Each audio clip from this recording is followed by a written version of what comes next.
السلام عليكم ورحمة الله وبركاته. ازيكم يا حبايب قلبي؟ عاملين ايه؟ يا رب تكونوا بخير. النهاردة ان شاء الله هنقدم لكم وصفة سهلة وجميلة وموجودة عندنا في كل بيت ان شاء الله.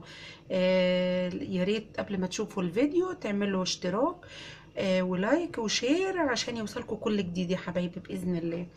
المقادير الوصفه النهارده ان شاء الله هتكون قالب لحمه بس بطريقه جديده شويه، وهتكون حلوه وسهله وموفره جدا. هنقول المقادير مع بعضينا. بسم الله الرحمن الرحيم.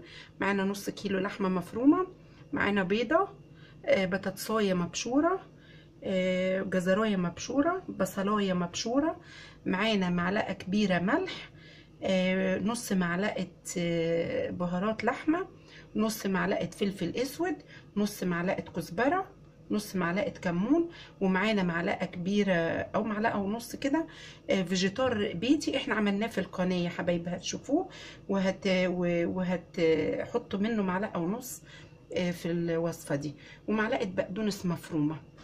ان شاء الله هنحط المقادير كلها مع بعضيها، هنحطها على بعضيها. بسم الله الرحمن الرحيم. الوصفه سهله جدا وان شاء الله مش هتحتاج اي مجهود. البطاطس والبيضه، هنحط البقدونس والملح والبهارات والفلفل الاسود والفيجيتار والكزبره والكمون. هنحط كل الكلام ده على بعضه وهنقلبه مع بعض وهرجع لكم.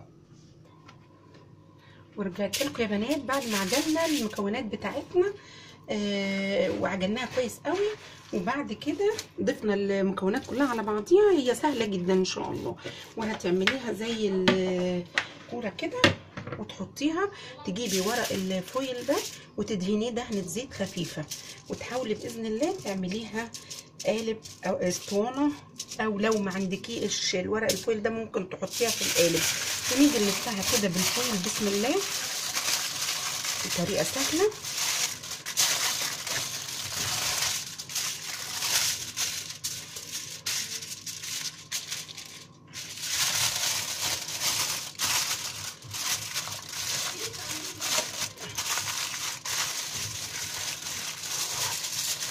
وتلفيها بالشكل ده.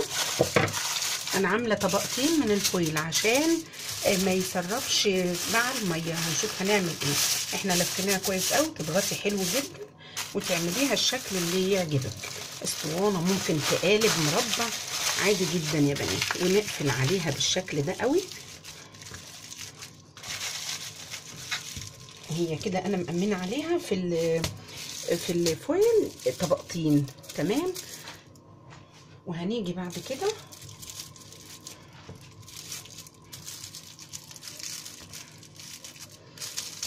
نجيب صينيه فيها ميه مغليه، وهنا هيكون عندنا صينيه فيها ميه مغليه، ونحط فيها اللفه بتاعتنا بالشكل ده ونسيبها فيها لمده نص ساعه، وهنغطيها بورق فويل ونسيبها نص ساعه على البوتاجاز من فوق.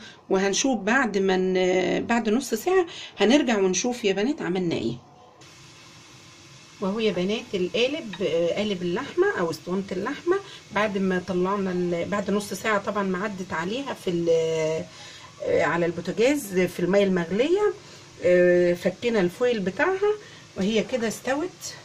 بس احنا هنديها لون، عملنا معلقه كاتشب وحاطين عليها معلقه زيت عشان تدي لون حلو، وربع معلقه سكر، وندهن كده ونكون مشغلين الشوايه بتاعتنا.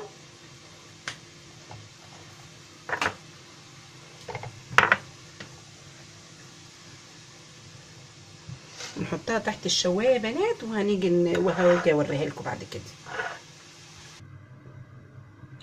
ورجعت لكم يا بنات بعد ما طلعت قالب اللحمه، وهنا بتقطعيها طرنشات كده وبتقدميها مع بطاطس وكاتشب. بيحبوها جدا ولادك وهتعجبهم جدا ان شاء الله. والبطاطس دي عاملينها برضو في القناه، بطريقه حلوه ان شاء الله هتعجبكم. وقالب اللحمه ده هيعجبكم جدا باذن الله، وهتجربوه وهتدعوا لي يا بنات. ويا ريت لو سمحتوا لايك وشير لو عجبكم الفيديو، وسبسكرايب عشان يوصلكم كل جديد. ومعاكم قناه الاكل على اصوله من مطبخ ام لولو، ويا رب ان شاء الله يعجبكم كلكم. السلام عليكم ورحمه الله وبركاته.